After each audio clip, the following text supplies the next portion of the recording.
Good morning. The commission will come to order. Before we begin today's administrative meeting of the Maryland Public Service Commission, I'd like to recognize that our middle and first names are public service. Many of our staff members here, the 152 that work hard every day, exemplify the spirit of public service, but perhaps none so much as our Executive Secretary, Terry Romine. Terry is the brains behind this operation, and she makes everything run smoothly on a daily basis. She has many roles, but besides being our videographer here, as the Executive Secretary, she's our Chief Administrative Officer, our Managing Director, and I oftentimes look to her as my de facto Chief of Staff. Terry's last day at the Public Service Commission will be this coming Friday in 2 days.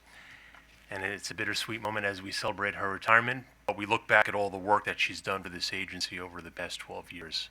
Not only has she been the Executive Secretary for 2 tours of duty, she also served as our Executive Director, our Staff Counsel, and our Chief Public Utility Law Judge. She's not only served her state, but she served her country as a JAG officer with the U.S. Navy, also with the Federal Communications Commission, in addition to her private sector work as in the telecom industry. While I like to say, and this is not a pejorative, but Terry is a workaholic. She often arrives well before I arrive and often leaves long after I've departed the building. But she has many interests that I know that she will enjoy in her retirement. She's an avid runner. The very few occasions where she's asked permission to leave the building early, it's usually to go and pick up her bib for a upcoming marathon. She also gives back to her community by volunteering often on weekends with the Baltimore Zoo or with some tennis organizations. So I know that Terry will have a very productive and enjoying time in her retirement, but we do appreciate her service to the state for the past 12 years. And Madam Secretary, you will be truly missed. My colleagues, Commissioner Richard. Well, Mr. Chairman, that was a very fitting tribute, and I agree with everything that was said, and I don't know if I could add too much to it. Just Terry has been such an important and integral part of everything about what we do here at the Public Service Commission for so many years, and her work will live on. I mean, she has made decisions, precedents that, again, we live with, we work with today. She's been, I think, an important counselor to me and to probably others as well on this bench, and all the work we do, just learning about how this institution works. So again, it's been a tremendous privilege to get to know you and to work with you. And likewise, I wish you great success in your future 10Ks, half-milers, 10-milers, not half-milers, but half marathons and full marathons in the days to come, and hopefully maybe we'll again be on a Baltimore 10-miler together or something else. Those are always fun. So again, congratulations on your retirement, and I wish you the best. I guess it's my turn. I will just say this. Tara told me the other day that when she came down to be our executive secretary again for the second tour, she had some trepidation as to how she and I would get along down here as a commissioner. But I can tell you this, we get along fine, and we have mutual respect that's obvious, and I have a great deal of respect for Terry Romine. Her knowledge, her depth of experience, her thoughtfulness, and her intelligence just are exceeding. I will tell you this, she's hating every second of this limelight. She is, I know. But we're going to miss her, but she's going to have fantastic things going forward. She's going to have a grandchild that she's going to be able to spend some time with, and she's going to have travels that some of us could only dream of. So Terry, thank you for your service to the citizens of the state of Maryland. Thank you. Well, I first met, for those in the audience, I first met Terry back in 2008, and it was not at the time, it wasn't just because I was starting my position here as the director of the External Relations Office, but I was being interviewed for the job of staff counsel at the time. And I came in the room, and there were several people sitting there, and there was one I didn't know, and that was Terry. And she asked most of the questions. And so I knew right away that she was somebody who was not just looking out for the best interests of the staff and of the agency, but was very focused on making sure that the right people were brought into the commission. Chances are, if you've joined the commission over the last decade, in some way or another, Terry's been involved in that process. And so we've had some amazing and skilled people over that time frame, and we still get them even now. You've had a chance to see and talk and work with her, and so I'm not saying anything, and my colleagues haven't said anything that you don't already know, which is that she's been a knowledgeable, valuable resource, and something I hope I've shared over the years with her, that I've come to rely on her experience and her expertise, and her legal counsel has been important to me, and my function here is not only as a director of OER, but now as a commissioner. So she's been inspirational. Hasn't inspired me enough to start marathoning yet, but I've had my eye on, or at least paid attention to the concept. It looks interesting, but I haven't quite gotten out there yet. But who knows? Maybe one day in the future I'll see you out there. So, congratulations. It's been an honor and a privilege. So I'll put you out of your misery very quickly. I've known Terry since she started at the commission, so it's been a very long time, and I count her as a friend of mine. And I think she knows that I'll miss her, but I think on a professional basis, how valuable her knowledge and her insight and her understanding of the law has been to me, and I will miss that very much. So congratulations, Terry. Thank you and congratulations.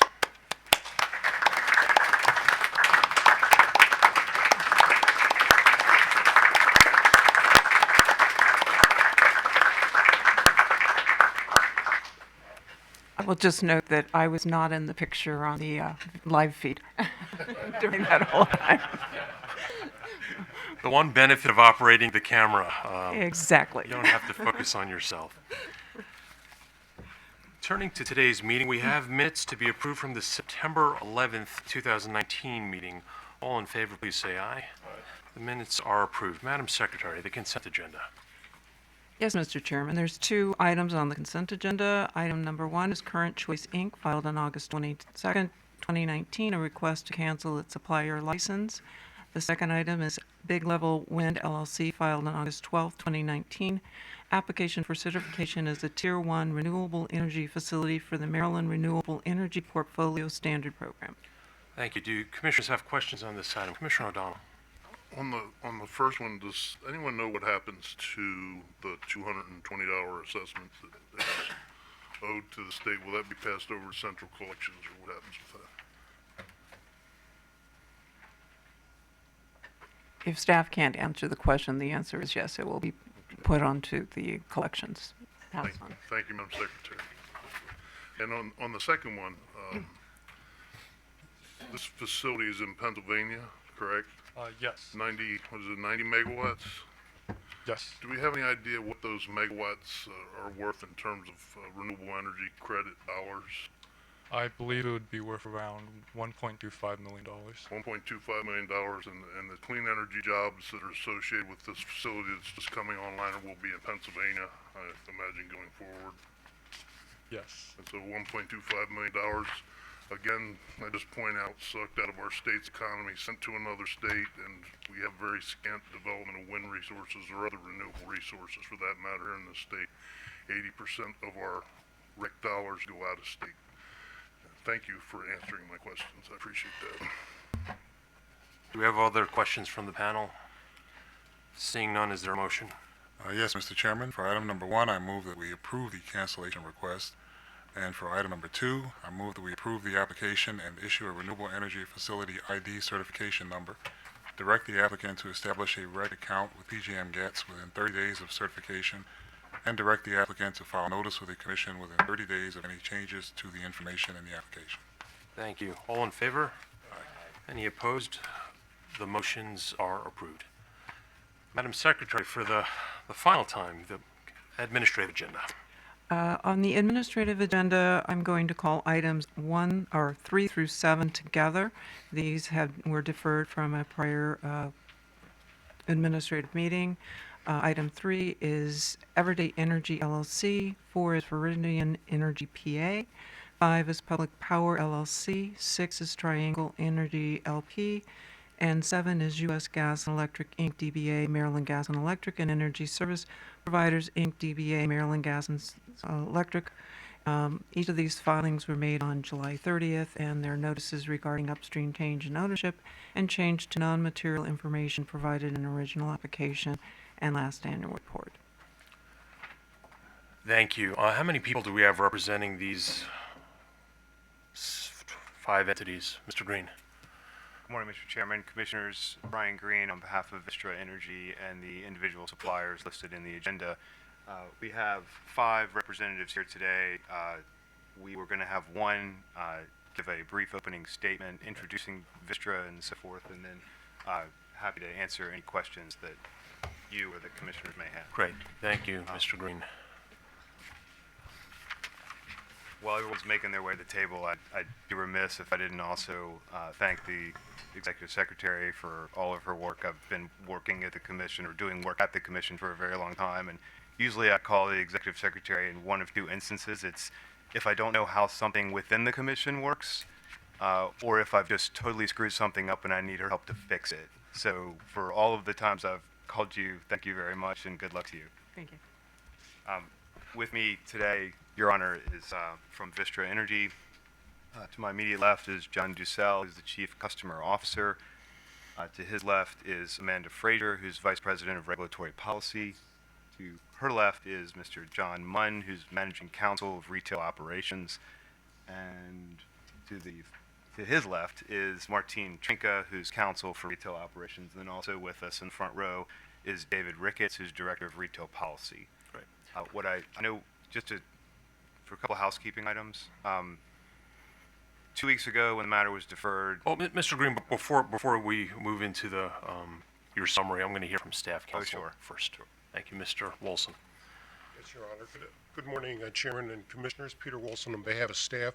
We don't have anything to add to what we stated in the last round.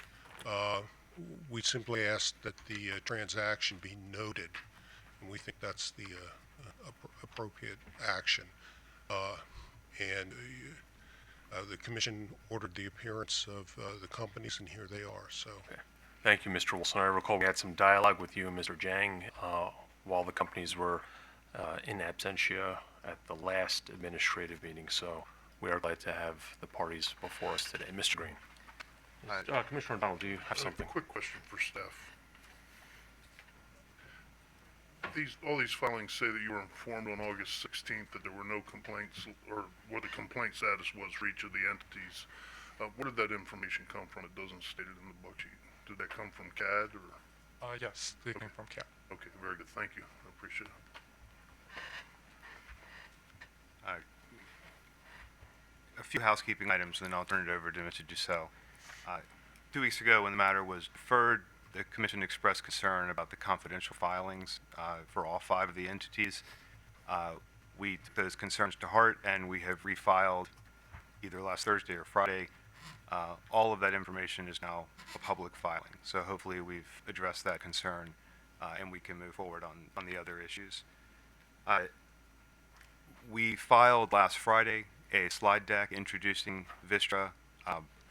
Mr. Dussel has a short statement, and then we can go through the slide deck briefly, but most of what he's going to say is in the deck. So we've queued it up in case we want to go through it, take a couple minutes. We would go through it very quickly, but I think I'll let you all call that in after you hear what Mr. Dussel has to say. I don't know exactly the type of information you're looking for, but hopefully. Okay, well, if this is an introduction to Vistra for the Commission, perhaps we could go through the presentation as you deliver your remarks. Sure. Okay.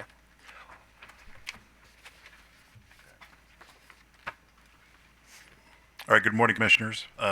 My name is John Dussel, and I'm the Chief Customer Officer for Vistra Retail, which is the retail business of Vistra Energy, a publicly traded integrated energy company. As Chief Customer Officer, I oversee the organizations responsible for delivering exceptional experiences to Vistra's retail electricity and gas customers, spanning frontline customer service through back-office billing and collections. And I appreciate the opportunity to briefly introduce to you Vistra and to answer any questions you may have. Vistra is an integrated energy company with significant retail electric and gas business and electric generation assets across the United States. Through its retail and generation businesses, Vistra operates in 20 states, including Maryland, and the District of Columbia, and has 5,400 employees across the country. Vistra believes that electric competition has been a success in markets where competition has been fully embraced, providing better overall value for customers by giving them increased choice, convenience, and control. Vistra's first retail brand, TXU Energy, has been an active participant in the Texas retail electricity market since market opened in 2002. And today, Vistra has grown into one of the nation's largest competitive retail energy providers, serving approximately 3.7 million residential, commercial, and industrial customers with electricity and gas service.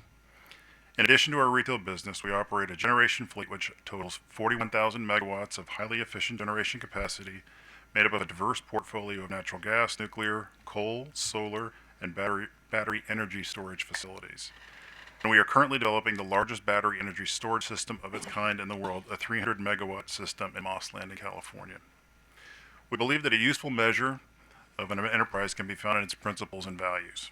Vistra has adopted a core set of principles that guide how we conduct business every day, and which I'll offer for your consideration. First, we do business the right way. Every decision we make and action we take will be evidence of the utmost integrity and compliance. Second, we compete to win. We will create the leading integrated energy company with an unmatched work ethic, analysis-driven and disciplined culture, with strong leadership and decision-making throughout the organization. Third, we work as a team. We are committed to each other, everything we do, and to the success of our company. And fourth, we care about our key stakeholders. We focus on our customers and respect our fellow employees. We take pride in being a good neighbor and strengthening the places where we serve customers, where our valued employees live, and where we call home. We will maintain productive and respectful working relationships with our legislators, regulators, and community leaders. Simply put, we believe that these principles are fundamental to our success. We also believe that Vistra's deep experience in the highly competitive Texas retail market, where over 90% of customers have switched providers at least once, has positioned Vistra to be successful on a broader scale. Building on our Texas success, in 2018, Vistra acquired Dynegy, and in the process added approximately 1 million customers in 4 Midwest and Northeast retail markets, along with an attractive portfolio of generation assets. In July of this year, Vistra acquired Crius Energy, which operates in the retail electric and natural gas space through the brands Tri-Eagle Energy, Maryland Gas and Electric, Energy Rewards, Public Power, and Viridia Energy. Prior to the acquisition of Crius, Vistra did not have retail electricity or gas operations in Maryland. And most recently, in late August, Vistra announced the agreement to acquire Ambit Energy, which operates licensed retail electricity and gas businesses in Maryland. And this transaction is expected to close before the end of the year. Vistra is excited about the future of retail electricity and natural gas in Maryland. We are committed to increasing our presence in the state, and most importantly, focused on bringing product and service innovation and exceptional customer experiences to Maryland consumers. In this spirit, on August 20th of this year, our customer advocacy team met in Baltimore with the Commission's Consumer Affairs Division to walk through our approach to customer experience, highlight key capabilities, and speak to our commitment to our customers, all of which have helped make our largest brand, TXU Energy, a leader in the Texas market. To this point, Vistra is proud of the fact that TXU Energy consistently earns a best-in-class 5-star rating from the Public Utility Commission and is ranked that way on the Public Utility Commission scorecard, evidencing our ongoing commitment to delivering exceptional experiences to our customers. And with the Crius acquisition now closed, we are working hard to combine our considerable retail experience and capabilities with those of Crius to set our collective sights higher. Lastly, I'd like to note that Vistra is an active participant in Maryland's Supplier Consolidated Billing Working Group, and believes that SCB will position the Maryland market to realize new levels of product and service innovation, and thereby expand the customer experienced benefits of electric choice. Since the launch of Texas competitive retail market over 17 years ago, Vistra has gained significant operating experience in implementing and managing SCB through TXU Energy, which was one of the first certificated retail electricity providers to begin offering service. In sum, Vistra believes that Maryland is on the right track in pursuing SCB, and we're excited about supporting this effort. Commissioners, I hope my comments today have provided you with some insight into who Vistra is as a company and our commitment to the state of Maryland. Thank you. Thank you, Mr. Giselle. Did you come up from Houston? Dallas. Dallas. Well, thank you for coming up today to answer some of our questions with respect to these 5 acquisitions that you made of smaller companies doing business in the state. As Commissioner O'Donnell and I articulated at the meeting several weeks ago, we were concerned when we saw the redactions and the non-public information. That information is now public. Was it overzealous on the part of Vistra to make these redactions and make this information, which seemingly could be found through a Google search, non-public? Can you explain? I think that is an accurate characterization. I think it was overzealous. Obviously, your lineage, over 100 years of business in Texas, the experience that Vistra brings to the table in terms of customer service. Your title again was Chief Customer Officer. Customer Officer. Is a position that some of the smaller retail energy suppliers don't have on staff. This commission has had a renewed focus more recently on pursuing suppliers who are not as familiar with the state's regulations and laws or outright disregard them. And those suppliers do a service. They're a stain to your industry, the business that you are pursuing. I did have some questions of staff counsel at the last meeting. As you're probably aware, we do have an open case stemming from a staff complaint with respect to Maryland Gas and Electric. A few weeks ago, staff counsel, I believe, told me that there were several hundred outstanding complaints with respect to that retail supplier. Let me strike that, not outstanding, but several hundred complaints were filed against that retail energy supplier. As you acquire these various smaller suppliers and take their book of business, what is Vistra going to do to make things right with those customers that you will now be assuming, or perhaps customers that are litigating whether or not they've been charged correctly by some of these companies? It's a fair question. So if we can go to, the slide deck has a slide that talks about our complaint resolution process. It's really a 4-step process. It starts with understanding what the complaint is about, researching the facts, resolving the issue with the customer, and then responding to the complaint. At the end of the day, commissioners, we are very concerned about taking great care of our customers because we believe that's good business. So we look to the bottom of each of the issues and we will resolve them with the customer. Obviously, your experience has informed you sort of what crosses the line, what is deemed to be a shady or some type of other practice that is meant to deceive the public. This commission is taking this very seriously. Just last week we did I'll call it a sting operation with respect to a retail supplier. Speaking with the individuals that were attempting to obtain customer choice ID numbers, providing promotion in form of a gift without fully understanding the product that they were offering. It was clear that these individuals, the only thing they wanted was a customer choice number without knowing anything more beyond that. These were kids on the street that were contacted to sell this product, which they didn't know what they were selling. So it's a concern, it's a focus. I would hope that a large company like Vistra would partner with the PSC to help clean up your industry, which I think is suffering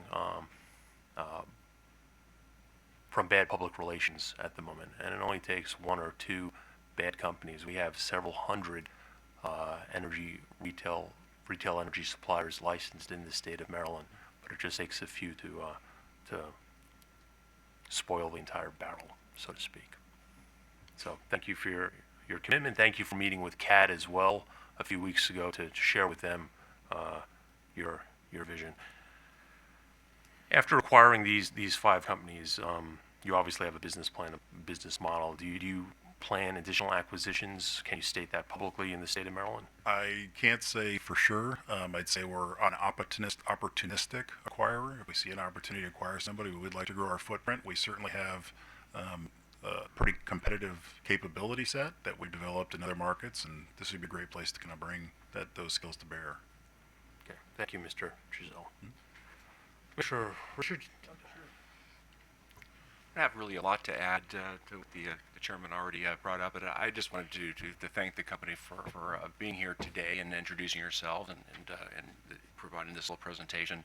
Of course, having competent, innovative, ethical, and honest retail suppliers is going to be essential for our customer choice policy in the state to work. So we welcome you. We're very encouraged by your presentation and by the standards that you have set. Can I just ask, how many different retail supplier brands do you operate in total? That's a good question. We've got certainly the 10 or the 9 that are listed in the presentation. We have some more that we're essentially developing as we speak. I'm sure that's not going to be the end. We look at brands as an opportunity to offer kind of a broader kind of suite of opportunities or services and the like, and they're kind of built around particular customer sets. So this is probably just the beginning. Okay, and then when you're talking about your interest in consolidated billing, is there a plan intention to try to consolidate some of these brands into, I guess, just larger, maybe? It's a fair question. I don't want to speak for a chief marketing officer. That would get me in trouble. Okay, well, you don't have to tell me your whole business plan, but I'm just interested to know that because I really focused on a couple of the slides, particularly the commission scorecards, and you mentioned at least your flagship brand TXU, and you talk about home field energy, and highlight those brands having very high scores. Could you tell me across the board though, when you think about all your brands, I mean, do they all have that high level of score, or do you find that they range in different scores? Well, certainly in the state of Texas, TXU Energy is the flagship brand. But that scorecard is developed based on customer count and some other factors as well. We have another set of brands that is not on that scorecard. I believe it ranks in a 3-star range. It's called value-based brands. It's just there's a relationship there between customer count and complaint kind of count as well, a ratio essentially. Thank you, and that tends to be a bit more influenced positively and negatively by a small number of complaints. TXU with 1.5 million customers, I think we had about 270 complaints last year in the state of Texas. That's certainly what we aspire to for brands. Okay, I was going to ask, is Vistra looking at some of those lower ranking brands that you currently own? I mean, is there a plan in place to try to bring them all up to the 4-star, I guess it's a 5-star standard that at least you illustrate on the Texas scorecard? Yes, so that discipline that I described, that 4 R's, the research, receive, research, resolve, we're going to bring that discipline to all of our brands. Very good. Well, again, thank you very much for being here today. You're welcome. And welcome to Maryland. Thank you. Sir, just to be clear, the brands before us, Viridian, Public Power, Everyday, Maryland Gas and Electric, will stand on their own. They will not be rebranded. I know of no intention to rebrand them. Okay. Commissioner O'Donnell. Thank you, Mr. Chairman. Mostly commentary, I think. First of all, thank you all for being here. Obviously, there's a commitment to be responsive to the commission by your presence, and it's appreciated. I was pleased to see the filings on the 13th of the month that unredacted or made public your filings, because I'm a big fan of transparency, as are other commissioners. And when there's a lack of transparency, I think the human mind automatically assumes the worst sometimes. So I think that kind of set the wrong tone for maybe these filings, and so to see that cleared up is positive, and your presence here today is positive, and I appreciate that very much. We are in the process of issuing a response to our legislature, to the Joint Chairman's report, which emanates from our state budgeting process. That's due in about 2 weeks, the 1st of October, where we have to respond to the legislative committees of jurisdiction regarding supplier complaints and our processes and how we're dealing with them. So we're being held accountable too in the public realm. And we do have a renewed focus, as the chairman said, on making sure that we're protecting the interests of consumers in the state of Maryland. And we're going to be sticklers on that. It's not going to abate, not going to go away. The legislature has interest, the Office of People's Counsel has interest, the citizens of Maryland have an interest. And so I want you all to know, for me, we're going to take this very seriously going forward, very seriously. And I get a sense with your presentation that you share that concern, and so that's helpful to me. But just know that we're going to be watching like like a hawk as we go forward. I do have one small question. Where's your nuclear plant?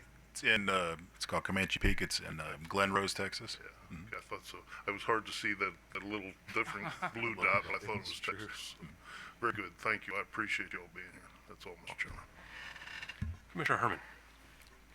Good morning. So you don't have any current entities operating in Maryland, is that right? We don't have any generation assets in Maryland. We have customers in Maryland, about 40,000 customers. I mean, as a result of this is your first foray into Maryland Yes. as a result of these acquisitions, Yes, is that correct? that's correct, yes. Okay, thank you. Are you aware of all of the rules and regulations that surround the provision of service by suppliers in Maryland? I am getting smarter, and we have a team of folks who are helping us move down that learning curve. We have some continuity with Martine from CREAS, who was in-house counsel with CREAS, so she's going to be helping us. We certainly have counsel as well, but we as an organization are quickly moving down that learning curve. Okay, and do you have a compliance officer or a compliance group there, because you have multiple operations, so I'm wondering, do you have a compliance group? We do have a compliance group, and we also have a chief compliance officer, and I think that was disclosed in the filing. Okay.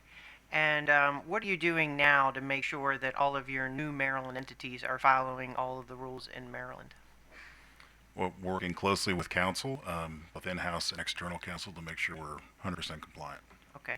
And you're aware of the ongoing litigation with respect to one of these entities, Maryland Gas and Electric, is that right? I am aware of it, yes. Okay. And are you committed to that litigation and to whatever the outcome is, working with the commission and, working with the customers with respect to the outcome of that litigation? Yes. Okay. Thank you very much. You're welcome. Thank you for being here. I appreciate that. Commissioner Linton. Thank you, Mr. Chairman, and I'd also echo my colleagues and stating appreciation for your attendance here today. As was noted earlier, you said that you were going to maintain the existing company structure for each of the brands that you're buying, so a customer could still sign up with Public Power, for example, as opposed to signing up with Vistra. They would technically, yes. We don't market under the Vistra brand. That is just a parent entity. Okay. So each of these companies have customers currently. Is there any plan or strategy to alert those customers about this upstream change?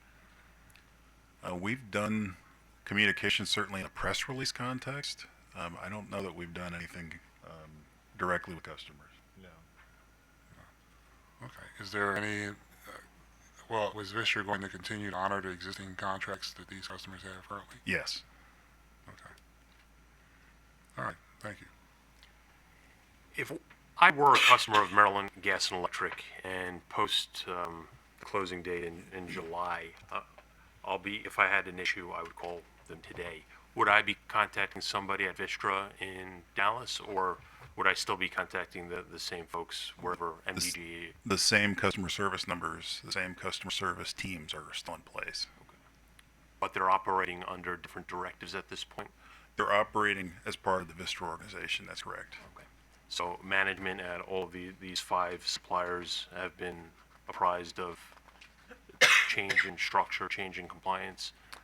Are you talking the brands? Yes. Yes, the brands are all part of, obviously, the Vistra organization. We manage them independently, but they're part of Vistra.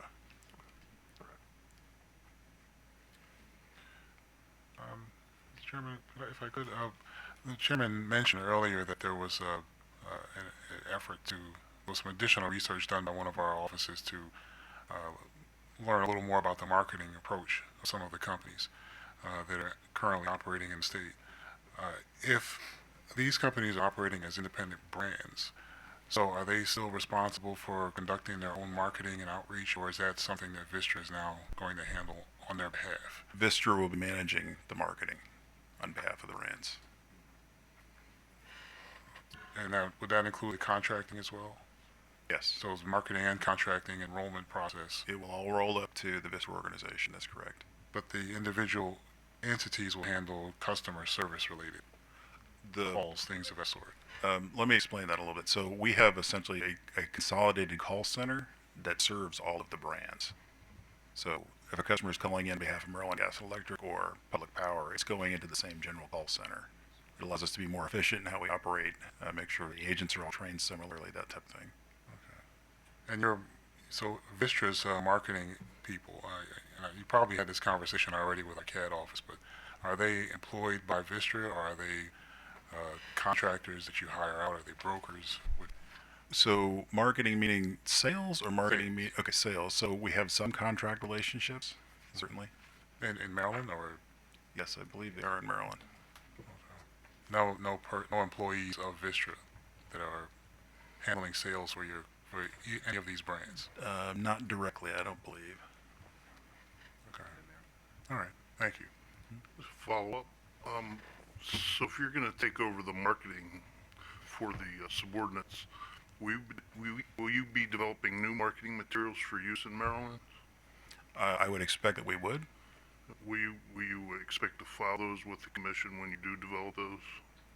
If that's, Yeah, we certainly can do that, if you would So like when, to. when we license these companies, originally we typically tell them to provide their marketing materials within 30 days or something to that effect.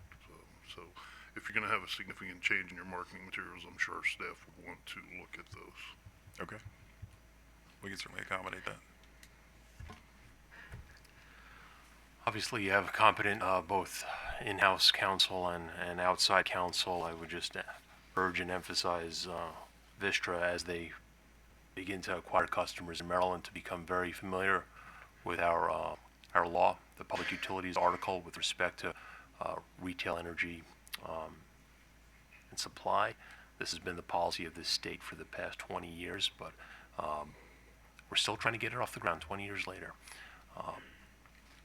And particularly be familiar with our regulations and our state laws, such as the Door-to-Door Solicitation Act, Telephone Solicitation Act. That's where we're seeing a lot of problems right now. Obviously, it's a cost of doing business for retail energy supply, because it costs you to obtain customers. The local distribution utility does not bear that cost. They receive their customers by default. But be mindful of aggressive tactics to obtain those customers. And as Commissioner O'Donnell said, we have a renewed emphasis, and we're keeping a very close eye on any infractions or violations of either the state law or the regulations. But again, thank you for all traveling all this way to be before the commission today. You're very welcome. Is there a motion? Yes, Mr. Chairman, I move we note the filings. You're all in favor? Motions are approved. Thank you. Thank you.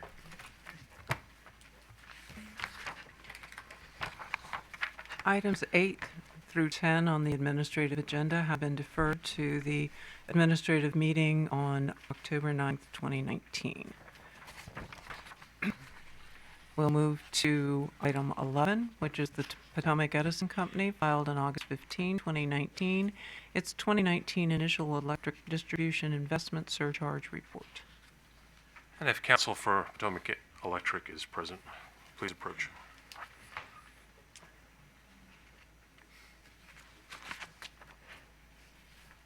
Mr. Dean. Good morning, Chairman, Commissioners. Michael Dean on behalf of staff. Item 11 is a filing by the Potomac Edison Company of its electric distribution investment surcharge report in case number 9490. The Commission in order number 89072 authorized programs for investments in distribution automation, reclosers, and underground cable replacement to improve the company's electric distribution system reliability, with costs to be recovered through a surcharge, which is subject to an annual true-up. In a prior compliance filing, the surcharge amounts for each class were specified effective March 23, 2019. In this filing, the company provided its work plans and schedules for the 3 approved programs for the coming year. As discussed in the comments, staff has reviewed the proposed work plans. Staff in its comments suggested that subsequent EDIS reports be filed by November 1 of each year, but after additional discussions with the company, now agrees that the filing should be by December 1 of each year, which is a change to the staff's comments. Staff recommends that the Commission accept the Potomac Edison 2019 initial electric distribution investment surcharge report with the corresponding work plans commencing in 2019. Staff also recommends that the Commission direct the Potomac Edison Company to file its 2019 annual electric distribution investment surcharge report by December 1, 2019, and each subsequent year thereafter until the initiative is completed. Thank you, Counselor. I called Mr. Trout up, but I recognize that Office of People's Counsel filed comments in this docket as well. Mr. Cleaver, do you wish to provide any argument? Mr. Trout, if you could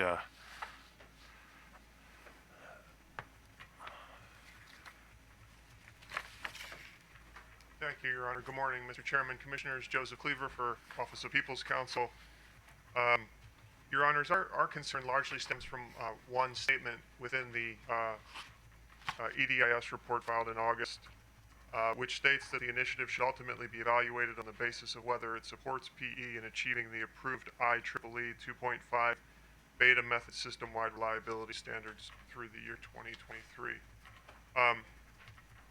In its order approving 3 of the EDIS programs that were proposed in case number 9490, the Commission stated that all these programs were, quote, cost-effective projects that are incremental to the company's current planned investments. As we point out in our comments and as reflected in the table attached to our comments that was prepared with the assistance of our consultant, Mr. Lanzalotta, who was a witness for OPC in case number 9490. The company's 2017 and 2018 safety performance meets the standards in place for those periods as well as the future standards. So from that, our position is that unless the company had planned to not meet the standards, to pull back its reliability work, if the Commission hadn't approved the EDIS, then the proper measure to evaluate the EDIS is not whether the company meets the standards, but rather the extent to which the EDIS provides, as the Commission states, incremental reliability benefits to what the company had already planned to do. thank you, Mr. Cleaver. And what is your recommendation? So our recommendation is that the EDIS programs should be judged by the extent to which they provide incremental benefits beyond the company's planned reliability performance before the Commission approved the EDIS programs. And we gave a couple of examples here as to what that may look like. We're not wedded to those actual examples if the company has other ideas as to how it can show the incremental benefits associated with the programs beyond planned reliability programs up to March 2019 when these were approved. We'd certainly be willing to entertain that, but really the primary recommendation is that the standard should be incremental benefit. Right. And as you recognize, that statement in the utilities filing was a conditional. It's what they wish that the Commission evaluate them on, not what the Commission will evaluate them on. Understood, Your Honor, and we simply wanted to weigh in on our view as to the utility statement. Okay, thank you. Let's have Council respond, and then Commissioners may have questions. Mr. Trout, if you have a response. I do, Mr. Chairman, and well, first of all, I'm Jeffrey Trout, as you know, and I'm counsel to the Potomac Edison Company. I think OPC has interpreted the sentence that they quoted from the report. Because as the commission is aware from the hearings in our rate case, and as I think we tried to discuss in the substance of the report, we believe the appropriate measurement for the success of these programs is if they enable us to deliver a greater level of reliability than we would have been able to achieve without them. And perhaps the way it is phrased in that one sentence of the report does not quite capture that, because it makes reference to the commission set standards as opposed to the end result performance. But I think we're saying the same thing. If we are better able to meet the standards because these programs improve our reliability, that's the goal we're aiming for.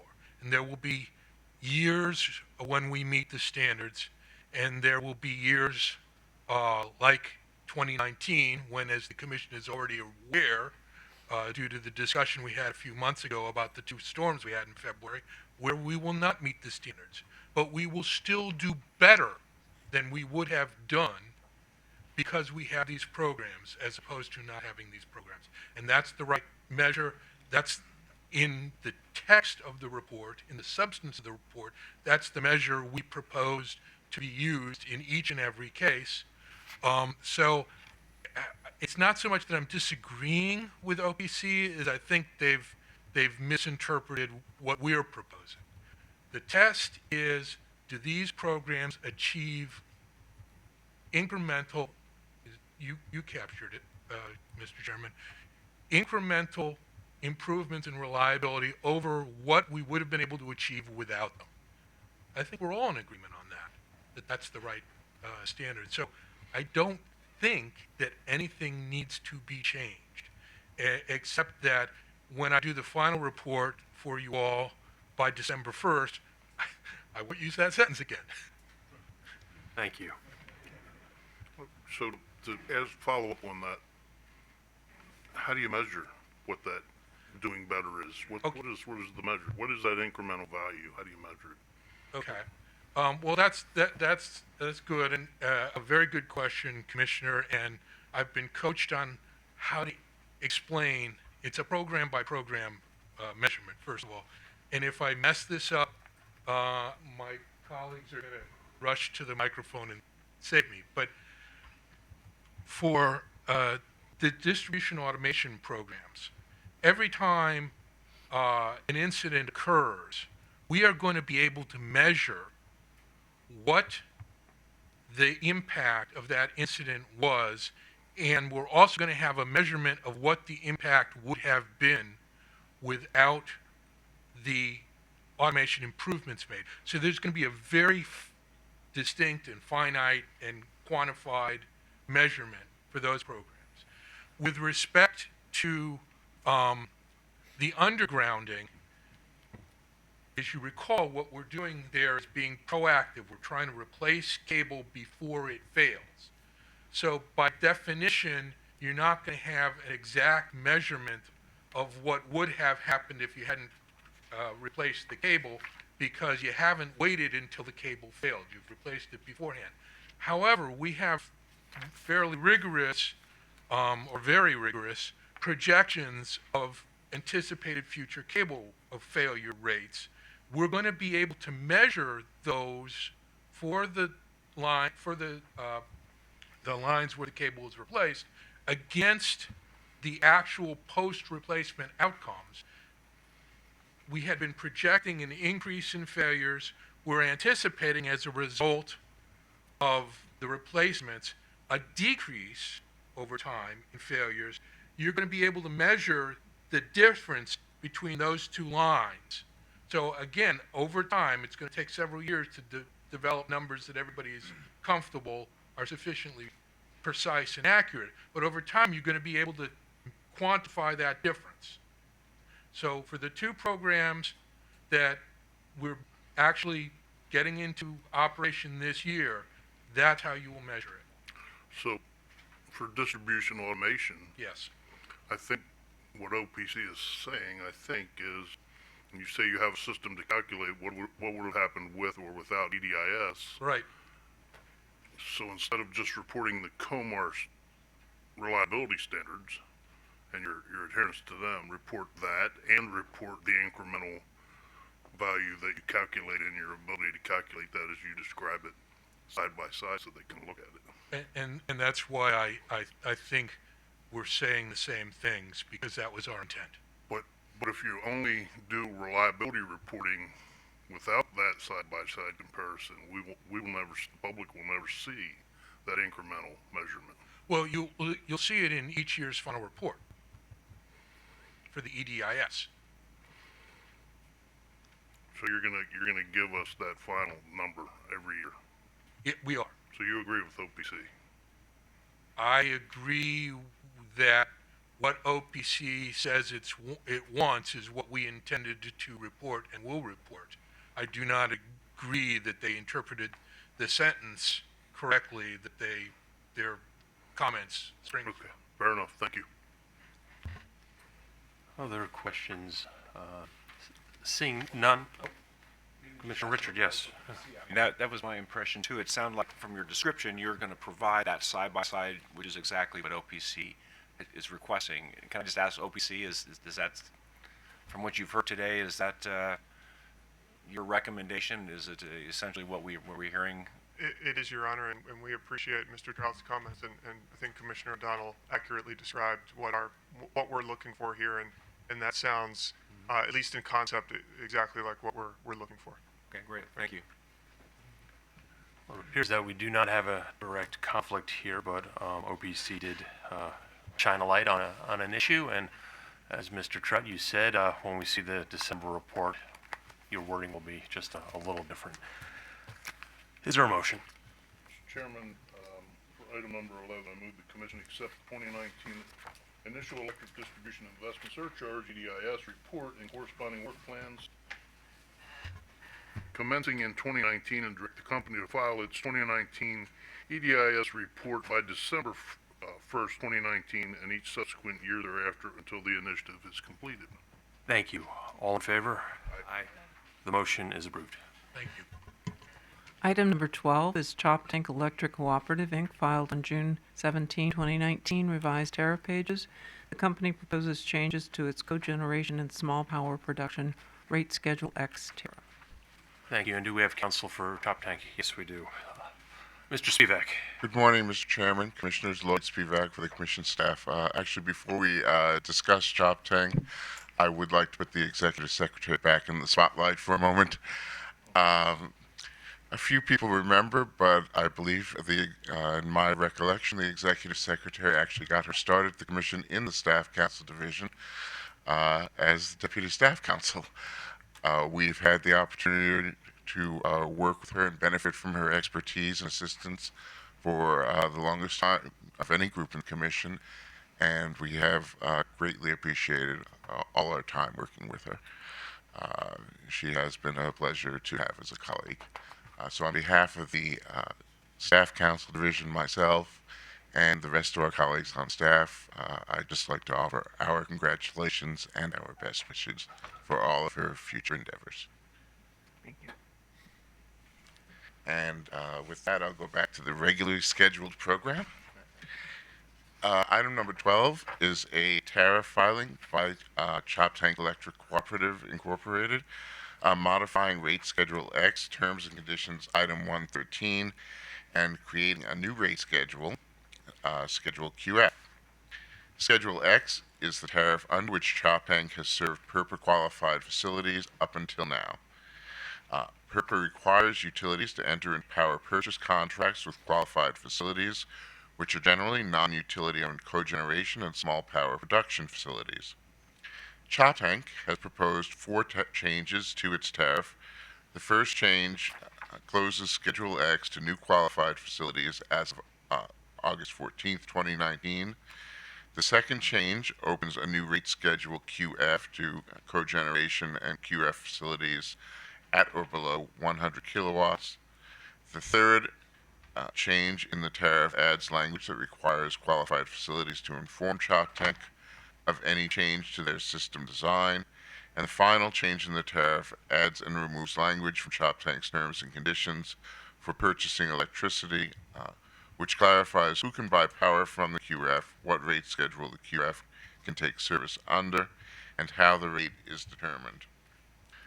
Customers under the new rate schedule QF will be paid Old Dominion Electric Cooperative's avoided cost of power, which is different than the avoided cost of power that is currently paid to Schedule X, which is Choptank's avoided cost. Ultimately, qualified facilities larger than 100 kilowatts may be paid directly by ODEC, but that can only happen after they receive FERC approval to take on that responsibility. Until such FERC approval is sought and received, Choptank will pay facilities over 100 kilowatts through special contracts.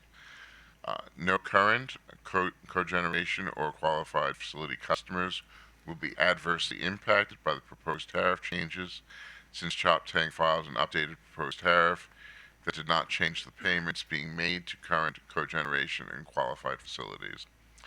It is staff's understanding that Choptank has agreed to extend this grandfathering to facilities that are currently in the queue to operate as qualified facilities, and staff's recommendation reflects this understanding. Staff has reviewed the tariffs and sought modifications, which Choptank has filed. Staff therefore recommends that the Commission accept the revised tariffs as amended by staff and direct the company to file clean tariff pages with an effective date of September 18th, 2019, and additionally direct Choptank to place all customers currently applying to be qualifying facilities onto Schedule X. Thank you, Mr. Spivak. Counsel for Choptank Electric Cooperative. Good morning, Tiffany Troutman, Manager of Finance and Regulatory Affairs for Choptank Electric. I'll take a brief pause to congratulate Terry. Terry's always been a warm, friendly face since I've been with Choptank. I don't have anything to add to Lloyd's comments. We're full agreement. Thank you, Ms. Dahl. Ms. Dahl, how many QFs are in your service territory? Slight correction. Troutman. Oh, sorry, Ms. Troutman, yes. I'm sorry, what was the question? The number of QFs operating in Choptank service territory. Currently, I believe we have 3. We had 4, and I believe 1 had dropped off. So 3 currently that are being paid under Rate X. What type of resources are these? Cogen? They Renewable? are, I believe, all solar. Their typical size is somewhat larger? They're under 1,000. I believe all 3 are about 984 kW, but to fall under that Rate X tariff, they have to be 1,000 or below.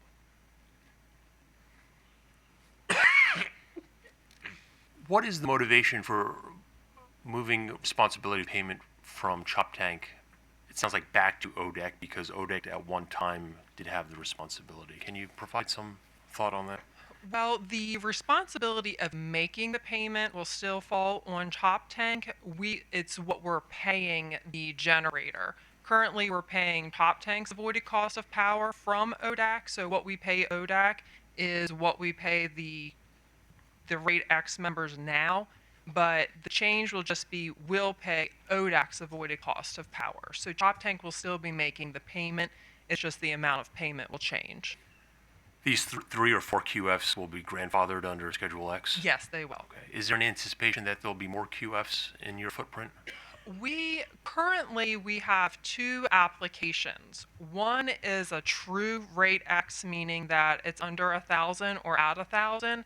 And the other application is a PPA that will be paid Rate X rates.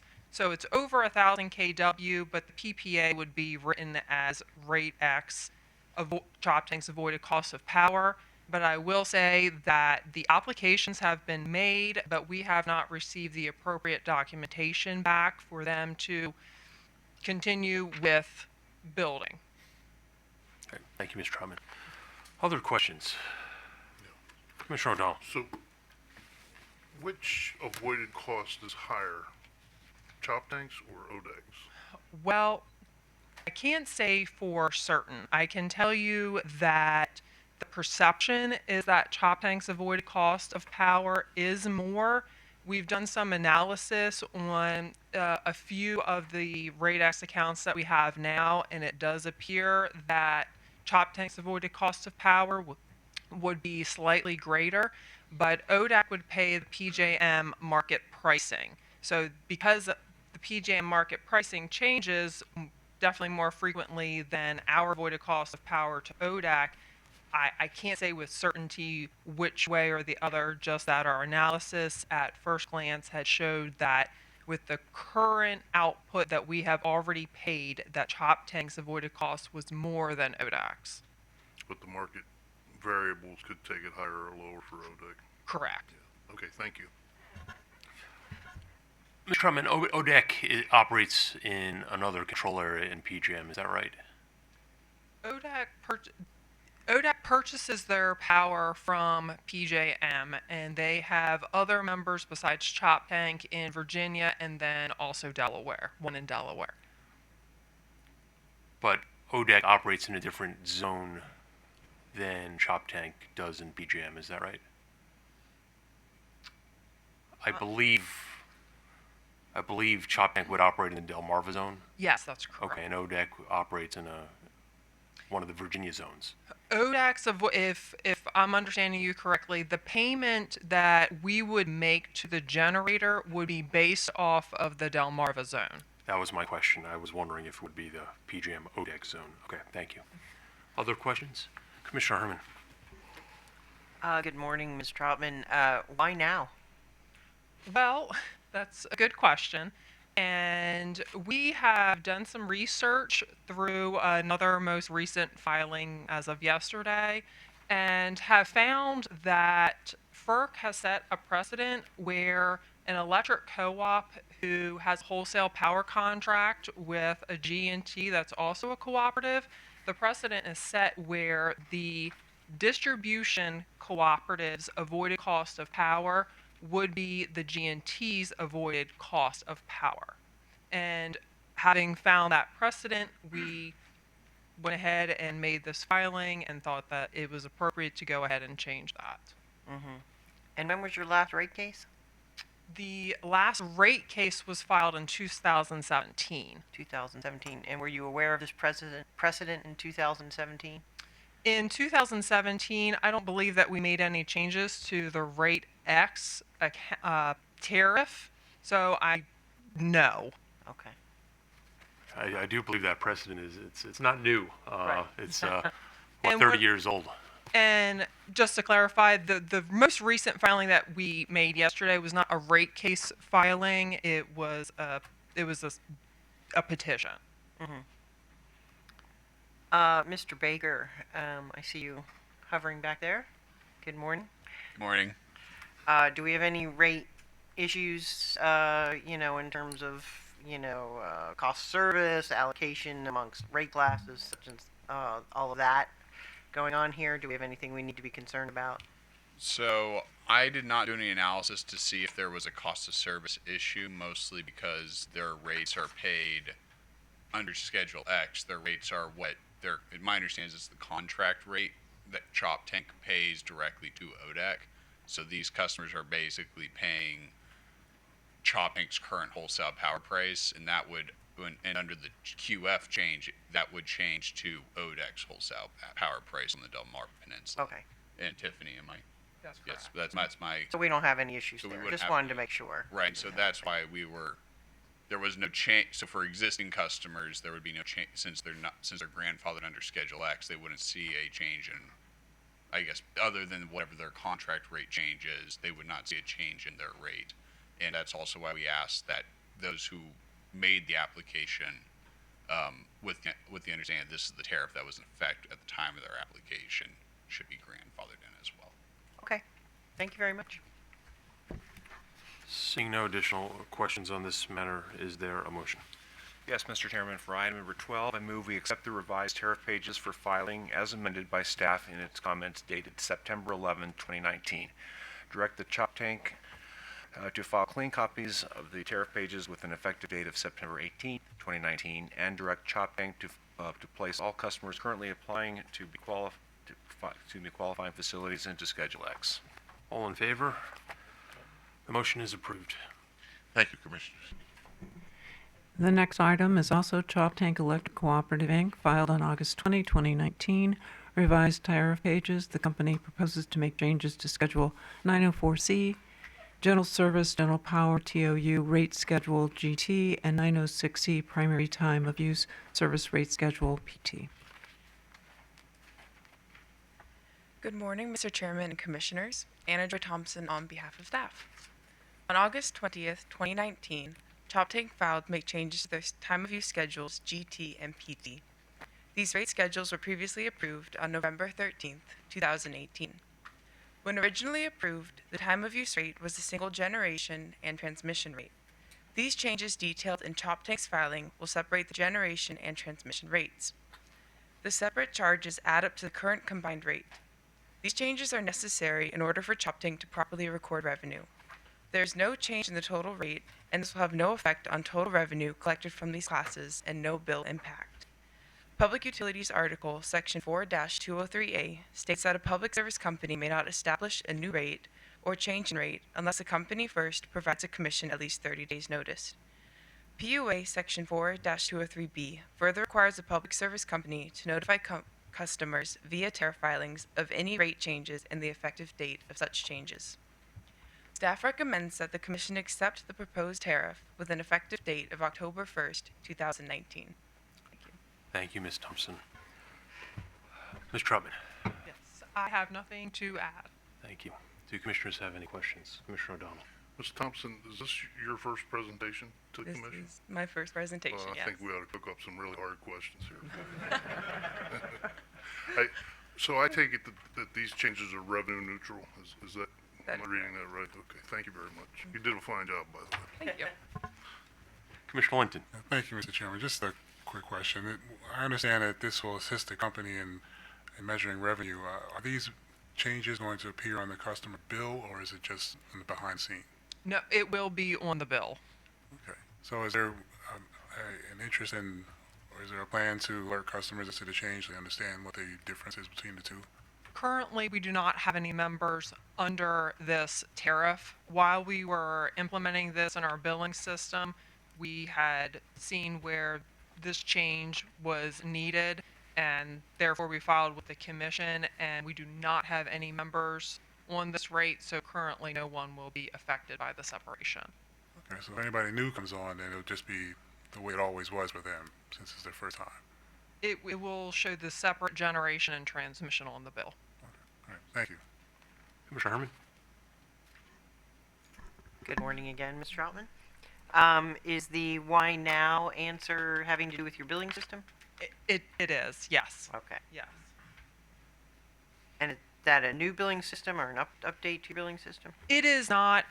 These rates were approved the end of last year, and we're still working on putting them into our billing system, testing them. And as we were working in our test files, we realized that in order to properly separate the transmission and generation in the billing system, we could not combine them on the bill. And that's the reason for this change. So the bill and the billing system can properly allocate the G and T. Thank you. On this item, is there a motion? Yes, Mr. Chairman. For item number 13, I move that we accept the tariff revisions for filing with an effective date of October 1st, 2019. All in favor? Aye. The motion is approved. Thank you. Item 14 is Columbia Gas of Maryland, Inc., filed on August 1, 2019, revised tariff pages. The company proposes to reconcile the over-refunded amount via a one-time bill charge during its October 2019 cycle billing. Good morning again, Mr. Chairman, Commissioners. Lloyd Spivak with the Commission staff. This is Columbia Gas's true-up of its Tax Cuts and Jobs Act of 2017 refund to customers. Columbia over-refunded tax savings by $84,352, and it requests authority to collect that amount from customers via one-time charges assessed during the billing month of October 2019. Columbia recognizes that the current true-up could provoke the need for further reconciliation, but indicates that it will not perform a further true-up unless it favors customers. Columbia originally proposed to recover the overcollection based on the estimated allocation of billed, based on a cost of account of customers, but under the revised filing, the company updated the proposed rates to recover the liability from each class based on actual sales over the refund period. For residential customers, the revised filing produced a rate of $1.11, which will be assessed to them in October of 2019. Staff recommends the Commission authorize the company to bill rates as reflected in the company's August 30th tariff pages and direct the company to reconcile recoveries from the proposed rates and distribute appropriate refunds should billings result in an over-recovery from customers. Thank you. Counsel for Columbia Gas of Maryland. Good morning, Mr. Chairman, Commissioners. I am Megan Moore on behalf of Columbia Gas of Maryland. I thank Lloyd for his description of our filing, and I'm here for any questions. Thank you. Do the Commissioners have any questions? Seeing none, is there a motion? Yes, Mr. Chairman, I move we authorize the company to bill rates as reflected in the company's August 30th, 2019 tariff pages and direct the company to reconcile recoveries from the proposed dates and distribute appropriate refunds should billings result in an over-recovery from customers. All in favor?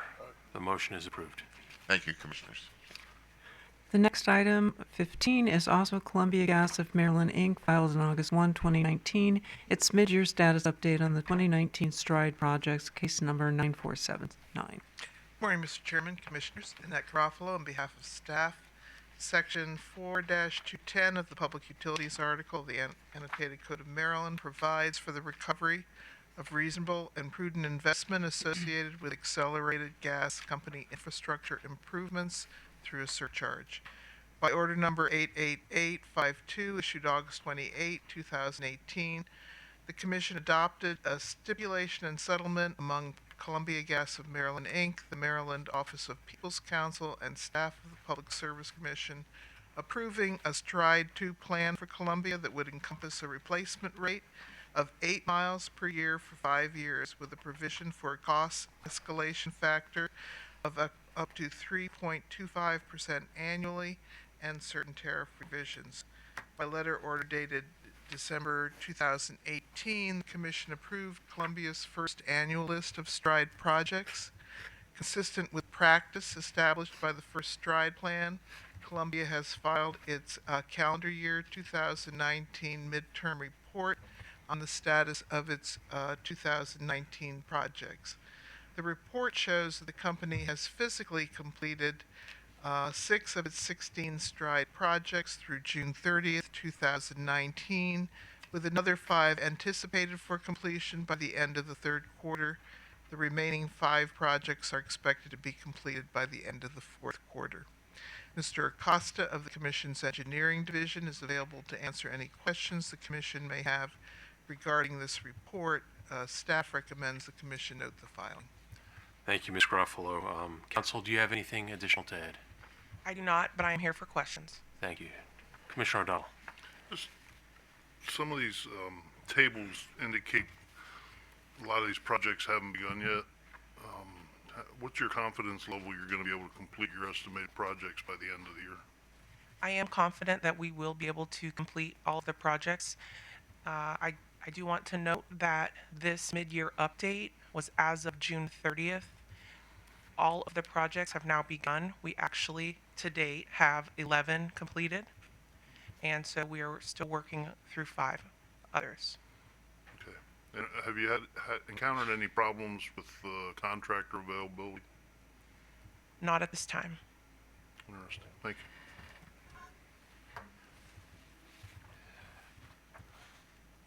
On item number 15, is there a motion? Mr. Chairman, I move we note the filing. All in favor? Aye. The motion is approved. Item 16 is Baltimore Gas and Electric Company, filed on August 1, 2019. It's 2019 STRIDE semi-annual report. So this is a similar filing for BGE. by order number 88714, issued May 30th, 2018.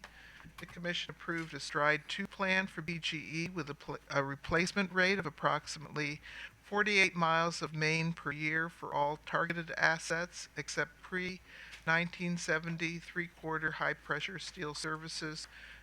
The replacement pace for which would be accelerated due to the leak rate in order that all these services would be replaced by 2021.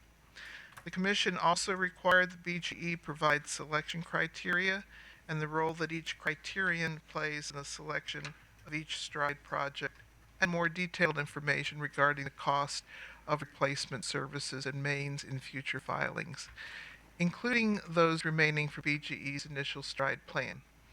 BGE's project list for calendar year 2019 was approved by the Commission in December 2018.